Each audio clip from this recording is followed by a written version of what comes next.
Hello, everybody, and welcome to another episode of One Take Podcast. This is your host, Sean, again. And today we're going to do something a little different here today. There's no guest here today. Today we'll just be doing a best of 2020 list of my favorite films, TV shows, and video games. So we're going to start off with my number one picks of each category, and then later on we're going to get onto my honorable mentions. So there were quite a few things happening in 2020. Let's be honest here. I mean, we're all stuck at home mainly. We had to stay safe from this pandemic that's happening right now. We had a lot of uh, eventful things that have happened throughout the year. I just want to focus on the positives today because, I was tempted to do a worse list, but I was like, I don't want to focus on the negatives on this channel. I want to focus on the positives. I like being positive mainly. So that's why today I wanted to show off my best of 2020 lists. And to start off this list for our film, we have The Invisible Man. Yes, this was actually quite a surprise to me. I didn't really know what to expect from this film. It might be a shock to you guys too, as some of you who may know me. I am a horror fan, I guess you could say, but I'm not like a mega horror fan like my brother is. He's the one that is like into the whole, Nightmare on Elm Streets and Screams. I am too. It's just he has like merchandising and like in his part of the room and stuff like that. So he's like the mega fan. I'm still a fan and I still like horror movies a lot, but The Invisible Man was a pretty big surprise to me. When I saw the trailer for this, I didn't know what to expect from it. I just thought it was gonna be like, kind of like another Hollow Man type of thing going on here, And that's why I was kind of like a little iffy about it, cause I was kind of mixed on Hollow Man when I saw it for the first time. I liked some of the special effects, and Kevin Bacon is pretty good in it, but I thought what it was trying to get across was pretty muddled in the way. But when I saw The Invisible Man in theaters, and by the way, this was also my last movie theater I've seen because I before pandemic lockdown happened, this was the last film I saw in theaters. So, isn't it crazy how the last film I saw in theaters will also end up being my best film this year? Don't get me wrong, there were a lot of great films this year that I probably haven't seen yet, but so far, for me, The Invisible Man was the number one pick because of its intensity throughout, its brilliant performance from Elizabeth Moss, and like it just got me on suspense all the way through. Like I just didn't expect a lot of things, and like just the idea of having a stalker that you can't see essentially is a scary idea. Like it's pretty fucked up. So that's why I was like with Hollow Man, it didn't really come across that way. It just felt like a cheesy type of movie in a way, and I like cheesy movies. Don't get me wrong, but it just felt like it was trying to be a little too serious at times too. It just felt like a mixed bag of results in that movie. Whereas The Invisible Man, I felt like came across with what it was trying to say and still being terrifying and intense at the same time. I personally loved The Invisible Man. I think it was one the best film so far of 2020, and it was also the best horror film of 2020, I thought, as well. So yeah, Invisible Man. Good job, Lee Winnell. Alright, for the TV shows now, we're gonna get into some spoiler territory, I feel like, with this one now, because there's actually a lot I want to talk about with both the TV show and the video game I chosen for my number one pick of 2020. But I just want to let you guys know this from here on out, probably now we're gonna talk spoilers for both of these things. So if you do want to click on out, feel free to, because we're about to get some big territory now. So feel free to click out if you want to. I'll put timestamps as well if you want to skip through it and just look at the choice I made, and you can come back and watch the thing later or play the game later.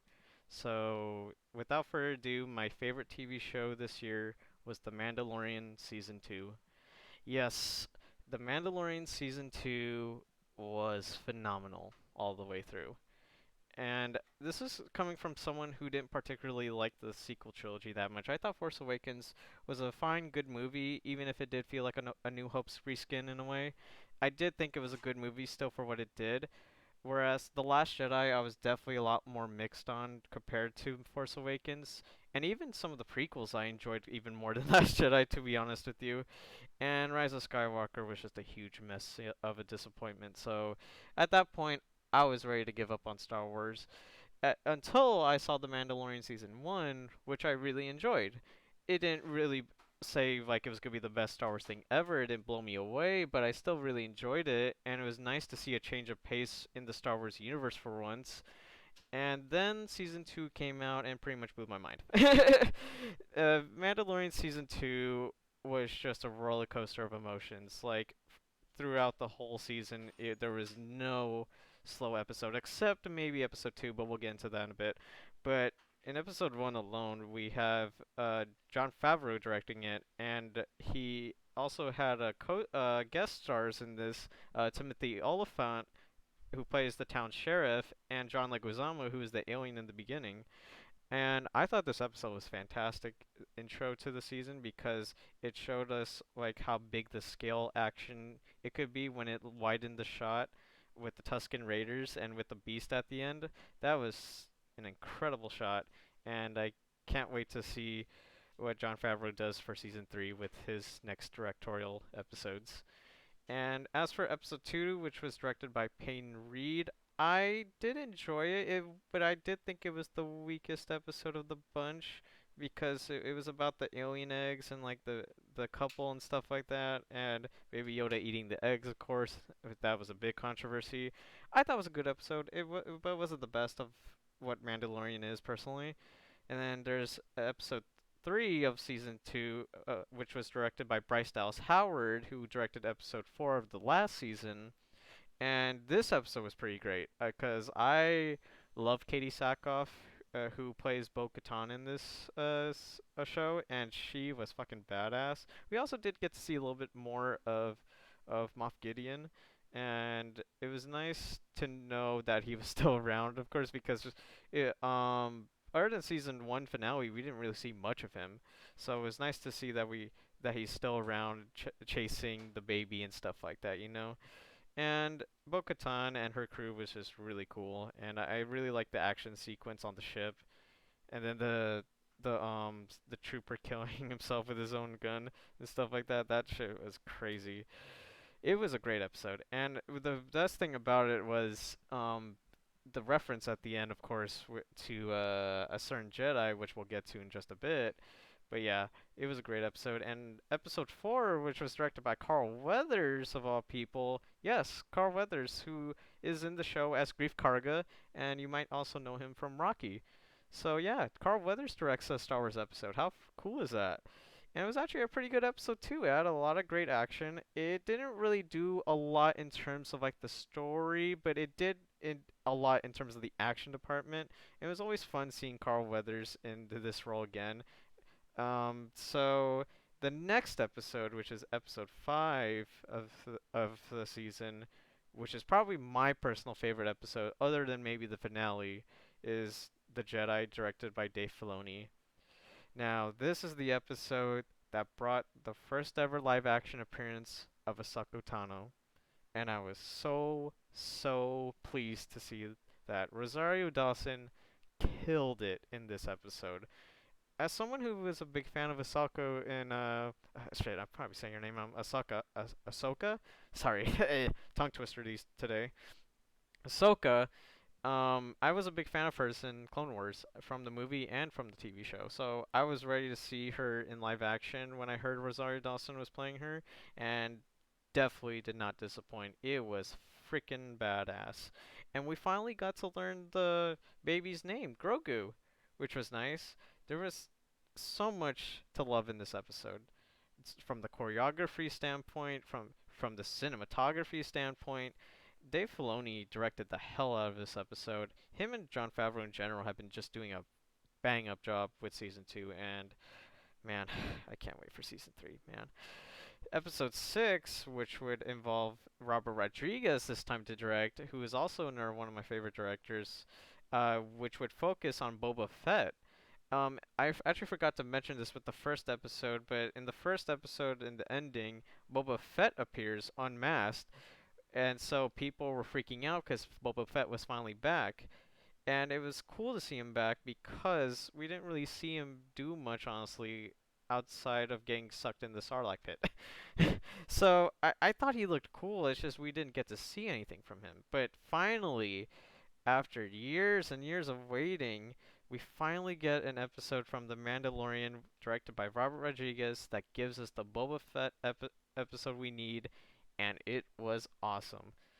There has been so many awesome episodes in this season that it's honestly hard to say not say the word awesome, you know? But yeah, the tragedy was a great episode. Boba Fett, absolute badass in this episode with his rockets, his blasters, and it was just so cool. And we finally got to see the Slave One again. It was really cool. Man, this show was so good. Episode 7, which was The Believer, was directed by Rick Famuyiwa. Sorry if I pronounced your name wrong, man, but you did a great job with this episode too. It brings back Bill Burr, who you might remember from episode 6, as Mayfield, who was the one that helped Mando get into the Imperial ship, but they like double crossed him, and then Mando locked them up. So yeah, he returns because he's a former a stormtrooper actually, and they need his help to get inside a facility to get information on where they took the child from the previous episode because is it the Death Troopers? Dark Troopers, sorry, I'm trying to remember names. Dark Troopers took them in the last episode. So Mayfield decides to go ahead and help Mando, and there's a scene in this episode where Mando actually takes off his helmet, and that he has to take off his helmet because he has to scan his face in order to get the information he needs. It's a very intense scene, but what made it even more intense was when Mayfield came into the equation and confronted his former Imperial while the Mandalorian was sitting there all together. And it was a really, really good scene. Bill Burr was actually a damn good guest star throughout this show, and I wouldn't mind seeing more of him if he ever does return to the show.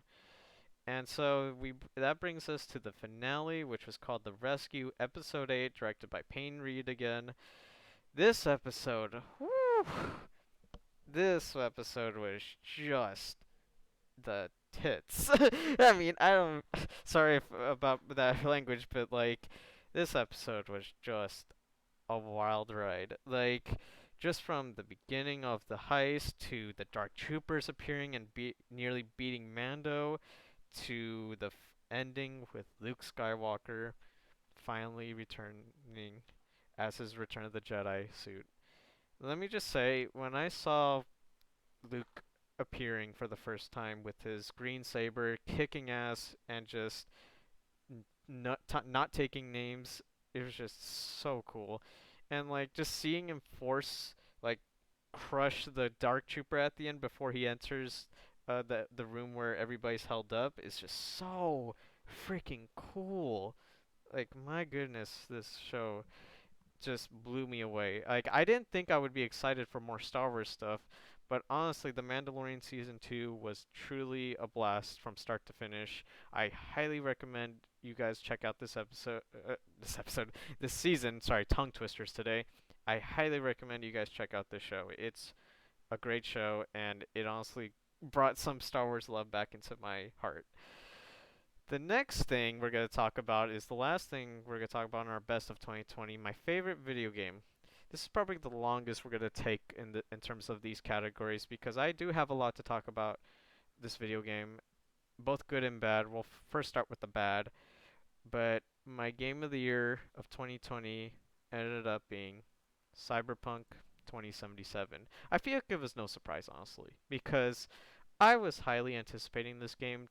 If y'all know me, like this game looked like it was going to be a masterpiece from what I saw in the trailers and stuff like that, and like I couldn't wait because CD Projekt Red has always been a trusted developer in my heart beforehand, and then the launch happened, and then shit started to go down. I don't want to get too much into the controversy here, but I do want to address it because I've had a lot of family and friends affected by what happened with the console release of Cyberpunk 2077, and I just want to call out the CD Projekt Red heads and executives for being crappy pieces of shits for making their employees overwork themselves and crunch time, and also shipping out a buggy ass game that was unplayable pretty much on console. Mainly the PS4 and Xbox One base versions. It looked awful from what I saw on the footage, and I just couldn't believe like that they would even approve of this for release. Like whatever CD Projekt Red comes from them, I'm sorry to say, but they kind of deserve it because yeah, it's not a good situation at all with this game. Like in terms of the controversy, there's just lawsuits happening, lots of things are happening with the bugs and glitches. They are trying to patch it, thankfully, but they did say it wasn't going to take at least till February till the game was fully patched. They did say two big patches were going to come in January and February, but still, to wait at least 3 months to play a game would be fully playable on the base consoles for PS4 and Xbox One is really shitty. It should have been playable at launch, and they should have known this by then. If they had known this by then they should have delayed it again for the consoles and stuff like that. Like they should have just done something about this beforehand. And yeah, they honestly do deserve this backlash because my friends and family were just as frustrated when this game released on console, and I feel for them because I hate to deal with bugs in games. I especially with seeing the footage of those versions of the game, that was just baffling to see, baffling. It's a shame because I have so much to talk about this game that I love because I fucking love this game, but I have problems with it too, with the game itself, which I do want to get into first before going to the positives. So let's get into a bit of my flaws and nitpicks of the game before getting to my overly positive feedback to it. I do want to say that I feel like in terms of the world activities, there wasn't enough to do. There were things to do, but there wasn't enough to do. I hope in DLC updates, since they did say all free DLC, that we have more activities in the world. More side missions would be cool and stuff, but I would at least like more world activities, at least like mini games and stuff like that. Customize your own cars, make your own haircuts. Like what happened to just simple quality of life stuff? GTA 5 had all this stuff before, and that was 7 years ago when Cyberpunk was announced. I mean, Rockstar has been doing this for a while. It's kind of weird how Cyberpunk 2077 plays both like a 2020 game and a 2000 game. It's weird. It's very, very weird. But man, there's just so much to talk about that I love about this game. I mean, where do I even start with this? I mean, the world alone is incredible to look at. Like, just looking at all the neon colors, the different NPCs around the world, the landmarks, like, it's so visually pleasing to look at. Because, okay, so let me clarify that I played the PC version, by the way, and while it was mostly smooth mostly smooth, I did run into some bugs and glitches as well. There were some pop-ins, pretty bad pop-ins here and there too. Some sub menus wouldn't go away from my UI, so I had to reload a save multiple times to get it away, and a little annoyances like that. But even then, it still didn't hindrance my love for the world it had because it was just so in like I I don't even know how to describe it, man. Like it was just looking like an IMAX screen essentially because you're just so enraptured by this world. It's like how could you not be? But I feel obviously there will be some people who won't prefer this stuff, which I totally get. It's very mature, and it's definitely not going to be for kids. That's for sure. I wouldn't recommend parents buying this for their kids just yet, unless that they're really, really desperate to play this game. But yeah, the world is just so incredible to be in, and the characters too, like the side characters you interact with, are also all great. If I had to choose some personal favorites, I would choose um, Claire and Judy. Claire is a bartender at the Afterlife, and she. I will admit her side missions were not the greatest mechanically, but knowing her story was honestly pretty endearing, and I really loved her characters for telling her story. And then of course Judy, who I romanced personally because I loved her personality, I loved her look, And she was honestly a great character too. Very tragic character too. I felt really bad for her the most probably in the end of the game. But um, there was a lot of great characters in this game, like Takamura, Panam, Jackie, and then of course you have Johnny Silverhand played by Keanu Reeves, who admittedly is a real dickbag in this game. Like he is a shit heel in this game, but he has some of the best lines ever in this game. I mean, who I've seen so many memes already on an impressive cock from him. Like I love that man. Keanu Reeves, what a man. But yeah, I went with my first playthrough as Street Kid Female V, and I really enjoyed my time as Street Kid. I really enjoyed Female V's voice actress too. I thought honestly she was one of the best aspects of the game. Female V's voice actress was really incredible. I'm really sorry I forgot your name, but you're really great at what you did for Cyberpunk, and so did the male v voice. Like I'm not disregarding the male V voice as well, but I did feel like I was more engaged with my female V than I was with my Nomad male V. So that's why I was like so like into it too. I was very immersed with this world because of the character it has and the story it sets. If I did have a nerd nitpick though, it would say that the middle act of the story did slow down a bit. Like there were some dialogue bits that did go on for a little too long. I mean, that's the same. I feel like that's a lot of RPGs these days. They go on for continuous amounts of dialogue, and it's a lot of information to take in that some people will feel daunted by and probably even turned off with. And that's totally understandable. Like I haven't been the biggest fan of RPGs back then either. Like I just thought they would take up too much of your time because I was mainly into, shooters like Call of Duty at when I was young. But the more I play RPGs these days, like I've been playing a lot of RPGs lately with like Yakuza Like a Dragon, which is great so far. I've also been playing Dragon Age Inquisition. I played all the Mass Effects. There's been a lot of great RPGs I've been playing, and I'll get to one as well in our honorable mentions. But yeah, Cyberpunk 2077 was everything I hoped for in this game in terms of the story and characters. The world is incredible, though I do wish there was a bit more world activities to do. Mini games would be nice for an update, customizable cars, haircuts, etc. And like I don't know what else to say about it. Like I don't want to spoil too much for everybody that hasn't played it yet because like I just feel like everybody should experience this whenever you can because I feel bad for those that had the shitty versions for console. And CD Projekt Red definitely are shitty people for the heads to do that. Like, come on, guys, that's not cool at all.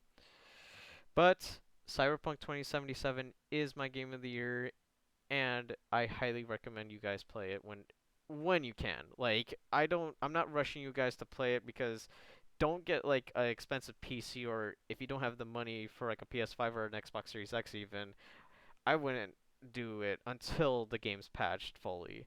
Then I'd say play it. But if you do have the luxury of having a PC or a PS5 or an Xbox Series X, I highly recommend checking out Cyberpunk 2077. It was an absolute masterpiece in my opinion. Next up, we are now in our honorable mentions. Yay!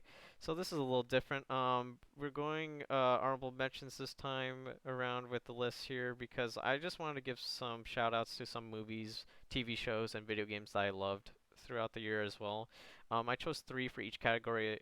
Um, We'll start off with films. We'll talk about the film briefly and a little bit of my thoughts as well. So without further ado, let's start with the first film, and that's Palm Springs, which I really enjoyed. Starred Andy Samberg, Kristen Maloney, and J.K. Simmons. It was on Hulu, and the premise is like similar to Groundhog Day, where instead of one person, it's these two people that are at a wedding that don't know each other and they're stuck in a time loop essentially, with the wedding day being the same day. And it goes down a really hilarious and heartwarming kind of way, and I really enjoyed it for what it was. And also, J.K. Simmons was really great in this movie. I really love that man too. He was great. So yeah, Palm Springs, highly recommend it if you have Hulu. And the next film we have here is Bad Education, which is on HBO. Yeah, and HBO Max has been a really delight in terms of watching new content and stuff like that. I've been watching a lot of Fresh Prince of Bel-Air lately, and that's been great. And I've discovered films like Bad Education through HBO Max. And honestly, I was really surprised by this film too because I didn't know what to expect from it because I just saw the cast and it was Hugh Jackman and Allison Janney, who I both love, and I thought the story sounded interesting from the premise. I was like, okay, let's see what this is about. And honestly, it was a really riveting ride. Like both Hugh Jackman and Allison Janney give incredible performances in this movie. I would say for Hugh Jackman, this almost is a career best if it wasn't for Logan.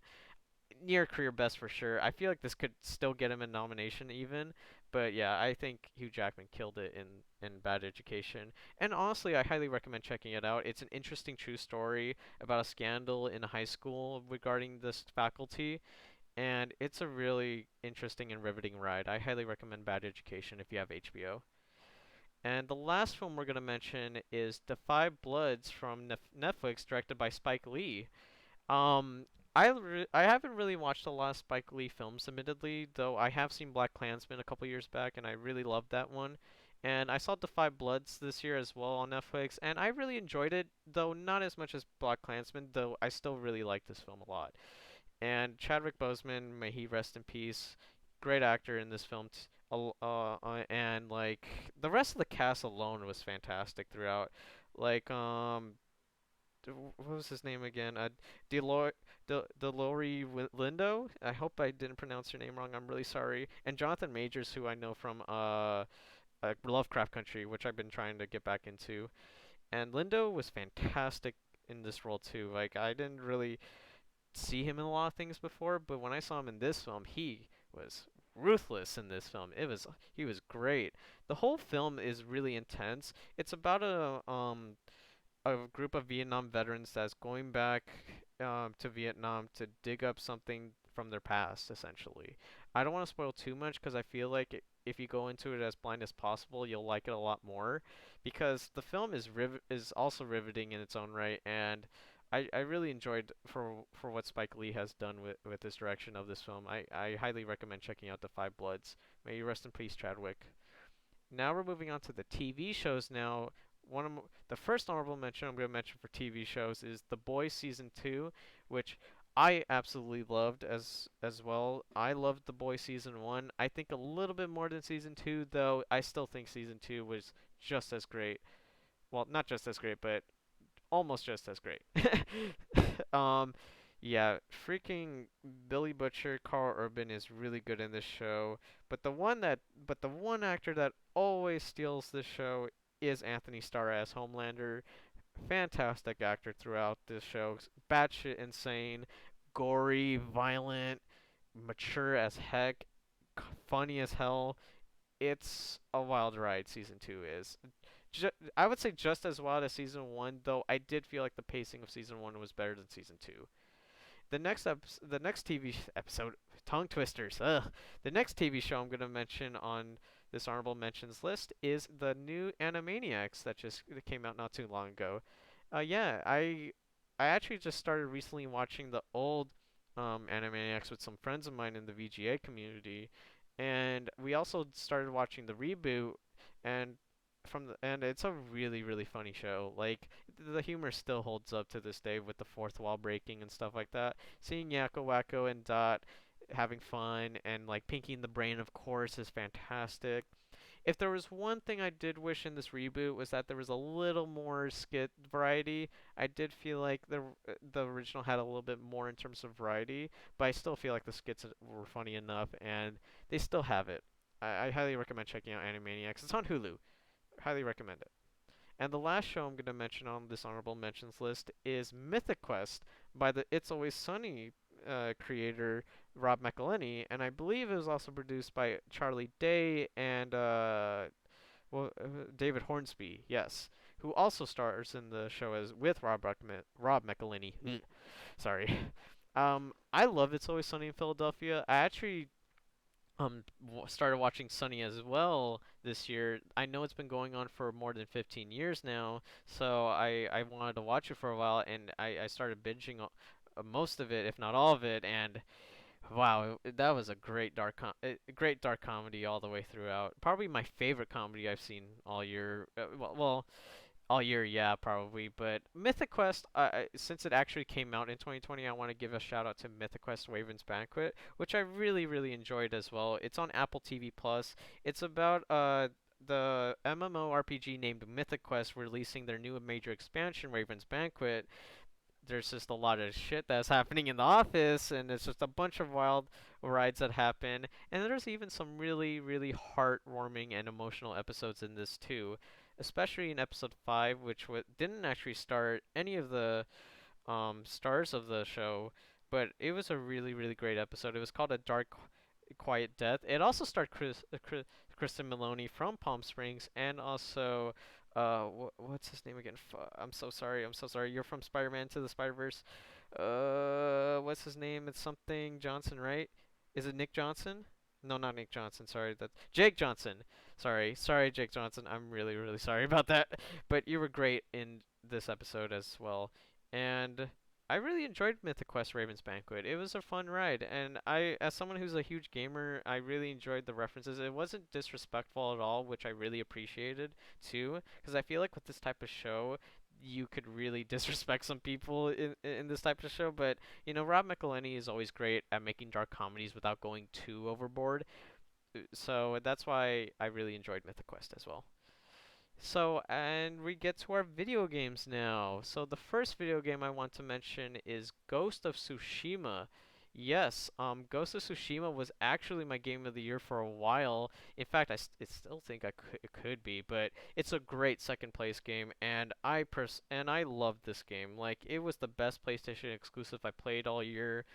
The world, as just as much as Cyberpunk, was beautiful to look at. The colors were incredible, like, and it's complete opposite of Cyberpunk, where it felt where it was in the 1400s, obviously, so it's obviously older. Was it the 1400s? I kind of forgot the date. Whoops.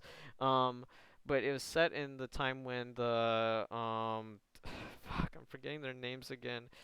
Fuck.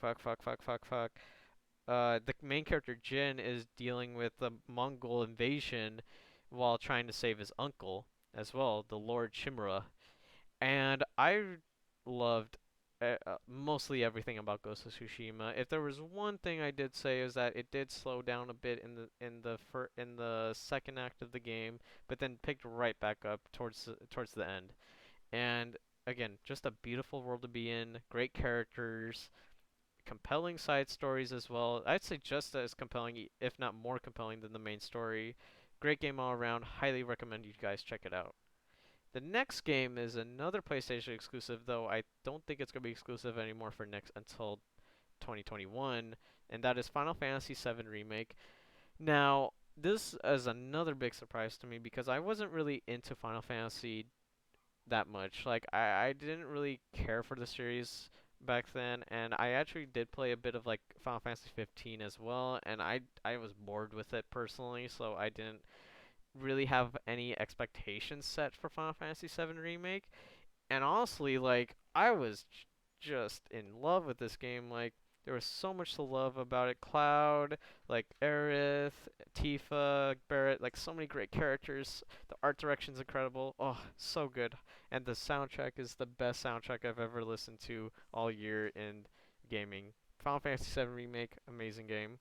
And the last game I want to give an honorable mention to is Fall Guys, which ended up being my favorite multiplayer game of the year and my favorite battle royale so far.